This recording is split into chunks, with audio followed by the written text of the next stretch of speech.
Internet లో వచ్చే error 403 అర్థాలు ఏమిటి? మనం ఇంటర్నెట్ లో కొన్ని వెబ్సైట్లు ఓపెన్ చేసినప్పుడు ఎర్రర్ 403 అని కొన్ని నెంబర్స్ కనబడుతూ ఉంటాయి. అయితే అవి ఎందుకు వస్తాయి, వాటికి ఏమైనా అర్థం ఉందా అని చాలా మందికి డౌట్ వచ్చే ఉంటుంది. ఉదాహరణకు ఏదైనా సైట్ ఓపెన్ చేసినప్పుడు మీ స్క్రీన్ పై 401 వచ్చినట్లయితే ఆ సైట్ కి యూజర్ నేమ్, పాస్వర్డ్ ఉంది అని అర్థం. వాటిని కరెక్ట్ గా ఎంటర్ చేస్తే ఇది రాదు. ఇక 403 వస్తే మీరు ఆ సైట్ ని ఓపెన్ చేసేందుకు అనుమతి లేదు అని అర్థం.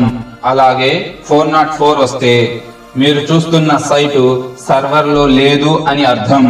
అలాగే 503 కూడా సర్వర్ సైడ్ మెసేజ్. సర్వర్ పై ఓవర్లోడ్ పడి సర్వర్ పనిచేయటం